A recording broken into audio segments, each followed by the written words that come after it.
লখিমপুৰ জিলাৰ ২ নং সোণাপুৰত কিয়নো আজি এই হৰি মন্দিৰ ভাগ আজি শুভ উদ্বোধন মোৰ সতীৰ্থই দেখুৱাবলৈ চেষ্টা কৰিব। প্ৰথমতেই এই নামঘৰ ভাগৰ বাহিৰৰ কিছু দৃশ্য অতি সুন্দৰভাৱে সজাই পৰাই তুলিছে এই ২ নং সোণাপুৰ ৰাণাবাৰী নামঘৰ। এই ৰাণাবাৰী নামঘৰ ভাগ 1935 চনতে স্থাপন হৈছিল যদিও পৰৱৰ্তী সময়ত কিছু আধুনিকতা কৰিবৰ বাবে তেখেতসকলে এই লখিমপুৰ জিলাৰ ভিতৰতে এটি সুন্দৰ নামঘৰ নিৰ্মাণ কৰি তুলিছে। আমি অকণ আগুৱাই যাবলৈ চেষ্টা কৰিম।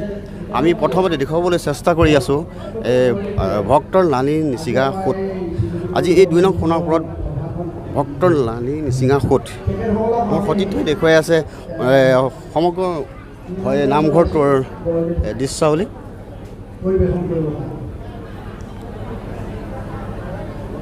শিশুৰ পৰা ধৰি বৃদ্ধলৈকে সকলো আজি ভক্তিভৰা মনোভাৱেৰে আজি এই উপস্থিত হৈছে এই ২ নং সোণাপুৰৰ হৰি মন্দিৰত। আজি যোৱাকালিৰ পৰা বিভিন্ন কাৰ্যসূচীৰে অনুষ্ঠিত কৰিছে এই ২ নং সোণাপুৰৰ হৰি মন্দিৰত আৰু সন্ধিয়ালৈ আমাৰ এখনি ভাওনাৰ প্ৰদৰ্শনৰ ব্যৱস্থা কৰিছে বুলি আমি ইতিমধ্যে আমাক উদ্যোক্তাসকলে জানিবলৈ দিছে। আমি যাম অকণমান আগুৱাই। আমি অকণমান আমাৰ ওচৰত আমি ভক্ত এজনৰ ঘৰলৈ আহিছোঁ। দাদা আপুনি ক'ৰ পৰা আহিছে? আপুনি গাঁৱৰে নেকি? মই গাঁৱৰে। আজি কেনেকুৱা লাগিছে নতুন নামঘৰত?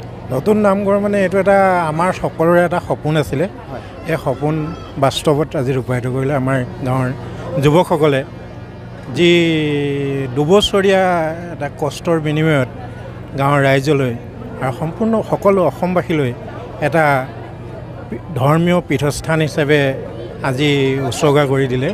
তাৰ বাবে মই আমাৰ যুৱকসকলক, বিশেষকৈ গাঁৱৰ যিসকল উদ্যমী যুৱক, তেখেতসকলক অশেষ ধন্যবাদ জ্ঞাপন কৰিছোঁ আৰু নিজে খুব আনন্দিত হৈছোঁ। চৰকাৰী কিবা অনুদান লাভ কৰিছিল?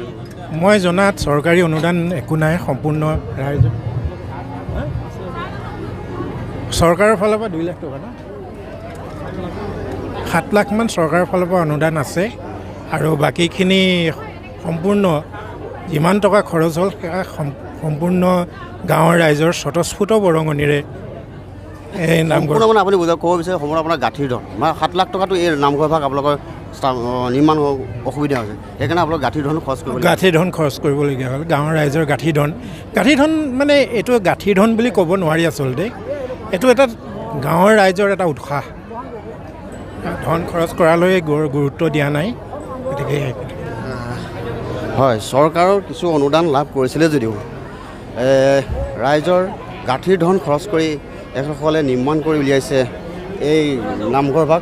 আমাৰ লগত আছে এই নামঘৰ ভাগৰ নিৰ্মাণত ওতঃপ্ৰোতভাৱে জড়িত, বিশেষ ভূমিকা গ্ৰহণ কৰা এজন ব্যক্তি। আমি তেখেতৰ পৰা জানো। দাদা, এই নামঘৰ ভাগত কিমান টকা খৰচ হৈছে, কেনেধৰণৰ আপোনালোকৰ কি পৰিকল্পনা, আপোনাৰ মনত কেনেকুৱা ভাৱ আহিলে? আমি সম্পূৰ্ণ ৰাইজৰ অনুদানেৰে নামঘৰ ভাগ আজি উলিয়াইছোঁ। চৰকাৰী অনুদান কিছু অংশ আমি নোপোৱা নহয়। আমি আমাৰ স্থানীয় ZPC গহীন বৰা, তেওঁৰ পৰা আমি 3 লাখ টকা আমি পাইছোঁ চৰকাৰী অনুদান। আৰু আমাৰ গাঁৱৰে সন্মানীয় ক্ষীৰোদ মুদৈ ডাঙৰীয়াই তেখেতেও আমাক 3 লাখ টকা এটা অনুদান আমাক আগবঢ়াইছে।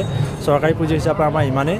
আৰু তাৰ ওপৰত যি এটা সম্পূৰ্ণ ৰাইজৰ যি দান, সেই দান আমি প্ৰায় 65 লাখ টকা আমি সংগ্ৰহ কৰিবলৈ আমি সক্ষম হৈছিলোঁ। সম্পূৰ্ণ ৰাইজৰ দানেৰে এই নামঘৰ ভাগ বনোৱা হৈছে। মোৰ সতীৰ্থই দেখুৱাব সম্পূৰ্ণ নামঘৰটোৰ পৰিৱেশ। গুৰুজনাই বৃহৎ অসমীয়া জাতি ধৰ্ম ভাষা সাহিত্য সংস্কৃতিৰ আজিৰ লগত জড়িত হয়। সনাতন ধৰ্মৰ লগত অস্পৃশ্যতা অজ্ঞানতা দূৰ কৰি জাতি ধৰ্ম বৰ্ণ নিৰ্বিশেষে অৱদান দি থৈ গৈছিল এটা সত্ৰ নামঘৰ। তাৰ আৰ্হিয়ে নিৰ্মাণ কৰি উলিয়াইছে এই ৰাণাবাৰীৰ ২ নং সোণাপুৰৰ এই হৰি মন্দিৰ ভাগ। মোৰ সতীৰ্থই দেখুৱাই আছে ভক্তৰ সমাগম, বিভিন্ন কাৰ্যসূচীও তেখেতসকলে হাতত লৈছে। কণ শিশুসকলে ইতিমধ্যে গীত পৰিৱেশন কৰিবলৈ আগবাঢ়িছে। সম্পূৰ্ণ সত্ৰীয়া আৰ্হিৰে তেখেতসকলে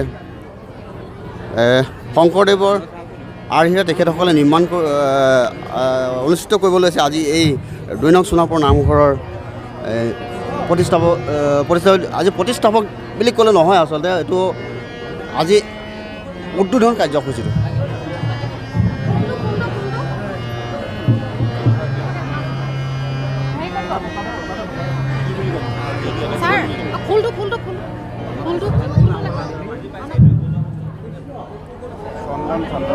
উপস্থিত আছে 2 নং সোণাপুৰৰ গাঁও পঞ্চায়তৰ এজন প্ৰতিনিধি আমি তেখেতৰ পৰা অকণমান জানিবলৈ চেষ্টা কৰিম এই নামঘৰ ভাগ আপোনালোকে অনুষ্ঠিত কৰোঁতে যথেষ্ট কষ্ট হৈছিল আপোনালোকে কেনেদৰে আপোনালোকে নামঘৰ ভাগ কি পৰ্যায়ে আপোনালোকে নামঘৰ ভাগ নিৰ্মাণ পোনপ্ৰথমে মই আপোনালোকৰ চেনেলৰ যোগেদি আজি সমূহ অসমবাসী ৰাইজলৈ শংকৰ উৎসৱৰ শুভেচ্ছা জ্ঞাপন কৰিছোঁ লগতে নাওবৈচা বিধানসভা সমষ্টিৰ অন্তৰ্গত দলহট সোণাপুৰ গাঁও পঞ্চায়তৰ 2 নং সোণাপুৰ ৰাণাবাৰী নামঘৰৰ আজি এটা উদাহৰণ যে ৰাইজে নখ জোকাৰিলে যে নৈ বৈ গতিকে এইটো উদাহৰণ কাৰণ আমাৰ চাওক দলহট সোণাপুৰ গাঁও পঞ্চায়তৰ 2 নং সোণাপুৰ গাঁওখন আমি যথেষ্ট ভিতৰুৱা এখন গাঁও আমি কেতিয়াও সপোন দেখিব পৰা নাছিলোঁ যে আমি ইমান এটা ধুনীয়া নামঘৰ ভাগ যে আমি ইয়াত যে মানে আজি নিৰ্মাণ কৰি পেলাই আজি সম্পূৰ্ণ আজি যেহেতু আজি শুভাৰম্ভণি হৈ আছে গুৰু এখন প্ৰতিষ্ঠা হৈছে আমি এইটো এটা অকল্পনীয় আমি মানে এইটো অসম্ভৱ কাম এটা আজি ৰাণাবাৰী গাঁৱৰ ৰাইজে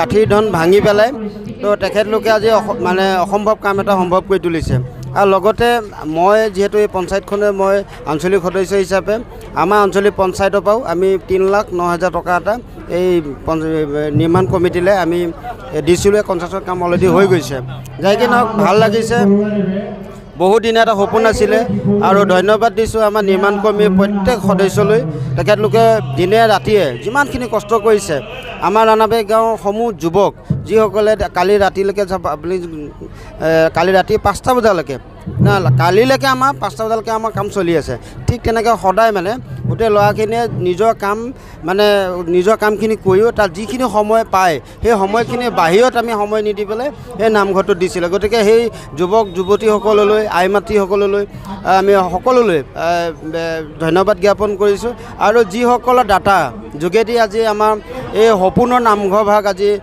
গুৰু এখন প্ৰতিষ্ঠা হ'ল গতিকে সেই ডাটাসকললৈও আমি ধন্যবাদ জ্ঞাপন কৰিছোঁ তেখেতলোকক ভগৱানে মংগল কৰক আৰু এনেদৰে তেখেতলোকে দান দিবৰ কাৰণে ভগৱানে আৰু শক্তি দিয়ক এই নতুন নামঘৰ ভাগ আপোনালোকে স্থাপন কৰিছে নিৰ্মাণ কৰিছে আছিলে এনেকুৱা এই আৰ্হিটো কাৰ আছিলে থিমটো কাৰ আছিলে যে এনেকুৱা এটা হেৰিয়ত আপোনালোক এনেকুৱা এটা মানে নিৰ্মাণটো এনেকুৱা এটা আৰ্হি কাৰ আছিলে আচলতে ইয়াত আমাৰ চাব গ'লে আমাৰ যিজন নিৰ্মাণ কমিটিৰ সভাপতি আমাৰ ৰাজু বৰুৱা দাদা আৰু আমাৰ অজিত দা দুইজনে তেখেতলোকে আলোচনা কৰি পেলাই আৰু নামঘৰ সম্পৰ্কত যিসকল মানুহ যিসকল অভিজ্ঞ মানে নামঘৰ বা কনষ্ট্ৰাকশ্যনৰ ওপৰত যিসকল অভিজ্ঞ বা ইঞ্জিনিয়াৰ তেখেতলোকৰ লগত আলোচনা কৰিছিলে বা আমাৰ যি আৰ্কিটেক্সাৰ তেখেতলোকৰ লগত আলোচনা কৰিছে ইয়াত আচলতে চাব গ'লে নিৰ্মাণ কমিটিৰ সভাপতি আৰু সম্পাদক মানে ৰাজুদা আৰু অজিত দাক আমি সঁচাকৈ আজি ধন্যবাদ জ্ঞাপন কৰিব লাগিব আৰু তেখেতলোকৰ দুজনৰ